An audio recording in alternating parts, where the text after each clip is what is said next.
당사자 간이든 제3자한테든 아무 효력 없었음을 다 주장할 수 있다고. 그런데 상대적 무효로 되어 있는 경우가 마지막 시간에 딱 2개 나와요. 비통 이렇게 써있죠. 네, 비진이하고 통정의 표시여서 무효인 경우. 이때만큼은 무효 사실을 모르고 관계 맺은 선의의 제3자한테는 대항하지 못하도록 되어 있다고. 선이 나오면 몰랐다 이렇게 읽으시면 돼요. 악이 나오면 알았다 이렇게 읽으시면 되고. 여기까지가 무효인 법률관계를 처리하는 가장 기본적 공식이요. 그럼 절대적 무효 사유가 나오면 여기까지 적용하는 거고, 비진이나 통정의 표시가 나오면 이게 적용되는 게 아니라 선의 제3자한테 대항하지 못한다 이거 적용하시면 되고, 마지막에 비진이 통정의 나오기 전까지는 여기까지 계속 적용하시면 돼. 그리고 제일 이제 중요한 특징이 이행한 이후에는 언제든지 반환 청구할 수 있도록 돼 있다고. 이게 무효의 일반 원칙이에요. 그런데 무효 사유 중에 사회질서 위반이어서 무효인 그 경우에 있어서는 사회질서 위반한 자는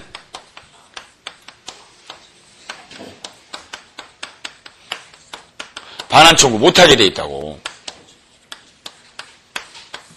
이게 가장 큰 특징이요. 그래서 무효 사유가 사회질서 위반에 해당하느냐 그렇지 않느냐를 따지는 가장 큰 실익이 이미 이행한 이후에 돌려받을 수 있냐 없냐에 있다고. 이걸 불법 원인급여라고 한다고. 둘째 시간에 나와요. 불법 원인에 의하여, 즉 사회질서 위반이 원인이 돼서 이미 급여 줘버렸을 때에는 돌려받지는 못한다고. 사회질서를 보호하기 위해서. 그래서 오늘 요거를 끝까지 다 배우실 거야. 여기까지. 이제부터 시작하시는 거예요. 그래서 이 능력과 관계된 건 의사무능력 무효사유, 행위무능력 취소사유. 아무 말 없이 무능력자라고 하면 행위무능력자를 의미한다. 그것만 기억하시면 되고, 이제 목적부터는 교과서 순서대로 보시면 돼요. 그래서 18페이지 가셔서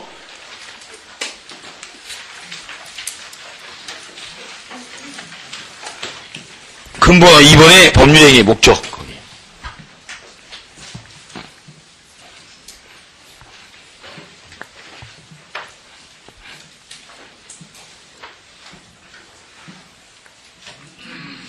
목적과 관련돼서 4가지 요건을 갖춰야 돼요. 법률의 효력을 발생하려면 뭘 하려고 했는지 확정할 수 있어야 되고, 실현이 가능해야 돼. 그리고 법에 적합해야 되고, 사회적 타당성이 있어야 된다고.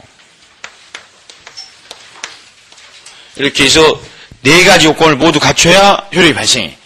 이 중 어느 한 가지 요건을 못 갖추면 무효 사유는 나와도 목적과 관련된 취소 사유는 나오지 않는다고. 그래서 확정성부터 하나씩 보시는데, 확정성은 쟁점이 딱 하나밖에 없어요.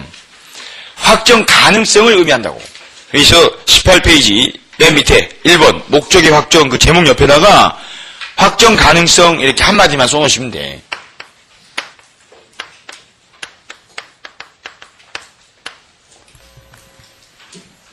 당사자가 법률행위를 통해서 뭘 하려고 했는지 행위할 당시에 확정 가능성만 있으면 된다고. 확정 가능성조차 없으면 그때 무효고, 그래서 행위 당시에 반드시 확정돼 있어야 된다 이렇게 나오면 틀린 거예요. 꼭 확정돼 있을 필요까지는 없고 이행할 때까지 확정할 수 있는 방법과 표준이 정확히 제시되어 있으면 된다고. 이걸 확정 가능성이라고 해요. 그래서 목적이 확정과 관계된 지문이 나왔을 때는 확정 가능성을 기준으로 세워놓고 대입해서 푸시면 돼요. 그래서 첫 번째 줄에 법률의 목적은 확정되어 있거나 또는 확정할 수 있어야 한다. 거기다 적으시면 돼. 그리고 여기서 제일 중요한 문구는 확정할 수 있어야 한다가 중요한 문구요. 이게 확정 가능성이라고. 요 하사안이 시험에 나올 때 틀리게 나오면 법률의 목적은 행위 당시에 반드시 확정되어 있어야 한다. 이렇게 해서 틀리게 나와요. 그럼 확정 가능성만 있으면 되지. 이거 이해하시면 돼. 그리고 맨 마지막 부분. 맨 끝에 줄 오른쪽 끝부분부터 판례 나오죠? 거의 판례에다 표시하고 줄을 거두시면 돼. 판례도 매매계약에 있어서 매매 목적물과 대금은 반드시 계약 체결 당시에 구체적으로 확정해야 되는 것은 아니고 거기서 문장을 끊으시라고.